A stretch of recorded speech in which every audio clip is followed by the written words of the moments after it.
Bonjour à tous, c'est Emmanuel, j'espère que vous allez bien et je vous retrouve autour d'une guidance intemporelle et générale qui va porter sur deux choses.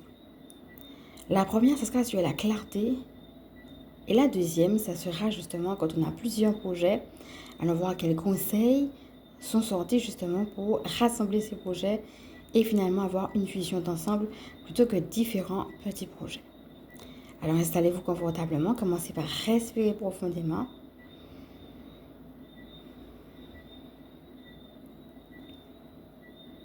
Regardez finalement qu'est-ce que vous avez envie de clarifier et peut-être si vous avez envie de le préciser par une question, allez-y maintenant. Et on est parti. Alors commençons par la carte de la décision alignée. Là, on va nous inviter justement pour avoir plus de clarté à aligner notre décision.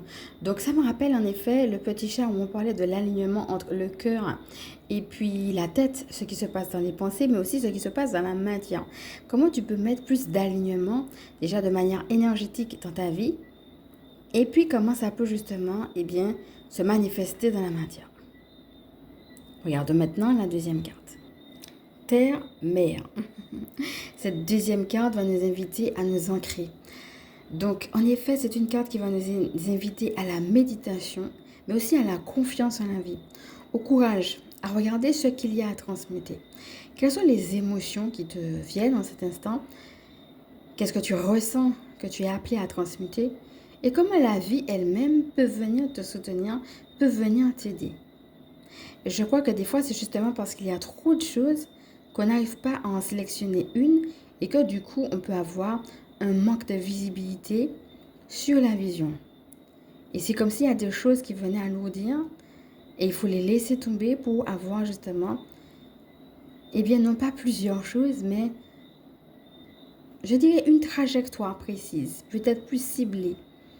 Et quand elle se précise, la vision se précise aussi. Puisque justement, il y a d'autres choses qui sont transmutées et qui sont parties. Donc, c'est de s'ancrer, c'est de prendre le temps de méditer et de voir finalement, où est-ce qu'on en est à ce niveau-là. À la fois dans la transmutation et dans la confiance en la vie. Le thème de la confiance revient. Ici, on voit aussi qu'est-ce qui se passe au niveau du ventre de la fille. Donc, ça va être aussi comment je digère les émotions. Quelles sont les émotions justement que je n'ai pas su digérer ou bien les choses que je trouve qui sont trop lourdes mais que je veux porter encore parce que pour moi c'est trop lourd de digérer une séparation quelconque. Alors que pourtant c'est ça qui allait m'alléger et me permettre d'aller vers la vision. Alors la dernière carte que j'ai tirée s'appelle accepte la matière. Accepte que la vie matérielle fait aussi partie de l'expérience divine. La matière est tout aussi sacrée que l'esprit. Trouve la joie de vivre dans cette expérience d'incarnation quotidienne. Davantage de fluidité se manifestera dans tes projets. Le thème de la fluidité revient ici.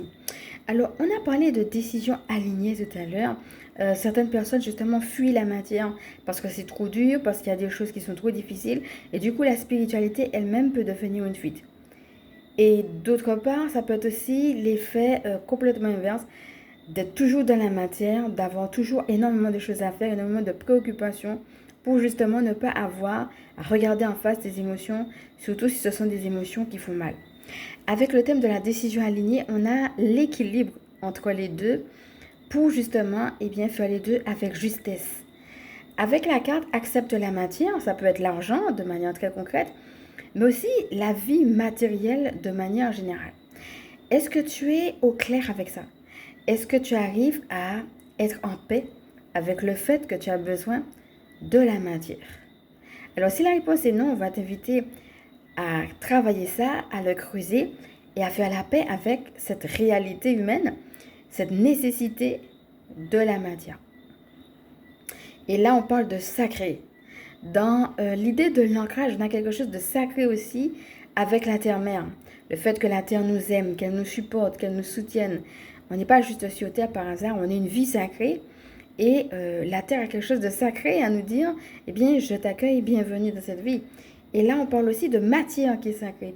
Donc, ta vie humaine avec tes besoins matériels est sacrée.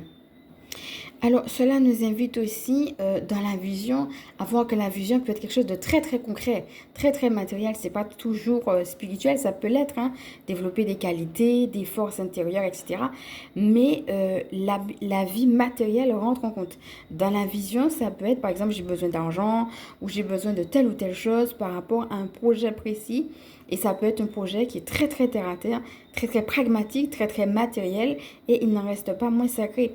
Comment tu peux porter du sacré justement à ce projet et comment ce projet peut être porteur aussi pour élever le monde, mais ici-bas, dans une vie incarnée où on a besoin de le voir s'ancrer et où on a besoin d'argent et de tout un tas de choses techniques et logistiques pour le mettre en place. Et pour certaines personnes, ça va parler de ça, de ne pas avoir peur de toutes ces choses techniques, logistiques et de cet argent dont on a besoin pour mettre les choses en place. Donc voilà, regarde un petit peu où est-ce que tu en es par rapport à ces deux notions. La notion d'équilibre entre la vie spirituelle et la vie matérielle.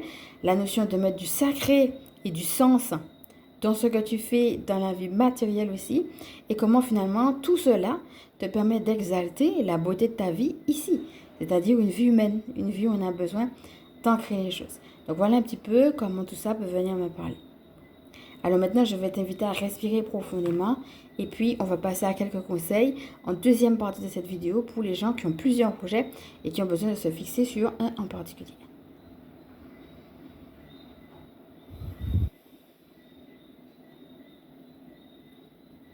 Alors, déjà, ce que je voyais, c'est que des fois, on a plusieurs petits projets, mais il y a une directive, un dénominateur commun, je dirais, entre les plusieurs petits projets.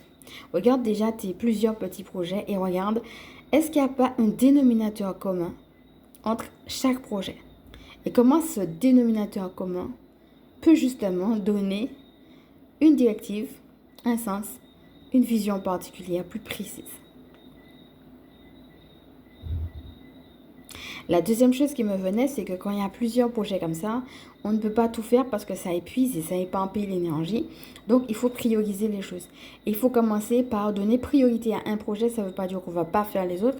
Ça veut dire que c'est sur celui-ci qu'on va mettre le focus, qu'on va décider de choisir, de mettre notre attention. Donc, sur ces plusieurs projets-là, peut-être faudrait-il les lister. Quel est celui qui t'appelle le plus? Donc, il faut garder la liste, il faut garder les autres projets, mais il faut décider de se focaliser sur celui-ci. Tu peux par exemple décider sur une durée de 3 mois de te focaliser juste sur ce projet-là. Et puis d'évaluer, puisqu'on avait parlé de bilan aussi, hein, quand on a fait la canalisation en 2025, et bien d'évaluer, de faire un bilan sur ce que tu attendais du projet, comment tu as avancé, etc.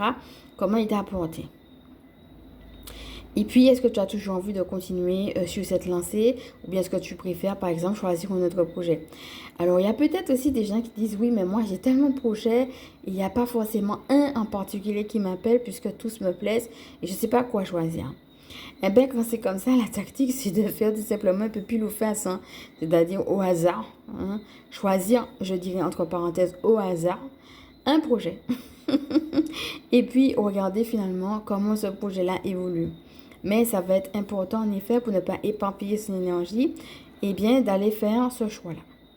Voyons maintenant la carte qui est sortie pour nous aider en ce sens. Air purificateur. Voilà, donc je parlais de choisir. Voilà une carte qui va nous aider à nous reposer, à nous tranquilliser. Une carte où il y a beaucoup de douceur. J'entends l'enseignement aussi avec cette carte-là. L'air purificateur, ça va nous inviter à la respiration, mais aussi au fait de réaliser pendant qu'on respire qu'il y a des choses qui entrent, il y a des choses qui sortent, mais dans le flow, dans le flux de la vie, quelque chose de naturel. Hein? Un choix avec en effet des choses qu'on ne garde pas. Donc forcément, il peut y avoir en effet une idée d'être coupé de soi-même, d'être séparé.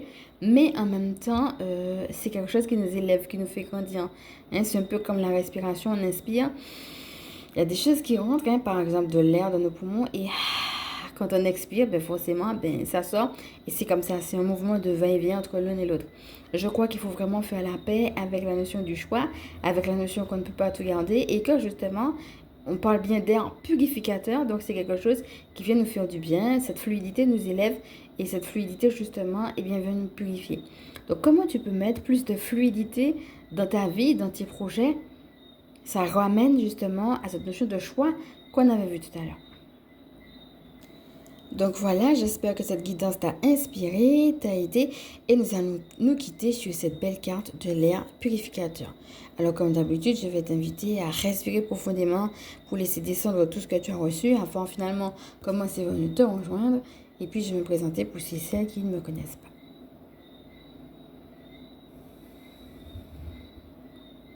Ok, alors il faut savoir qu'au moment où je disais ça, il était 10h10. Donc regarde comment les chiffres 10 te parlent et t'accompagne le fait en effet d'aller... c'est à la fois j'ai un rôle de leader, mais en même temps, je prends ma place comme quelque chose de nouveau. Comme si je suis prête à être une personne nouvelle et à faire quelque chose de nouveau et en même temps à confronter ce qui m'ennuie. N'hésite pas à regarder tout ce qu'on a vu autour de la carte du chiffre 10 également.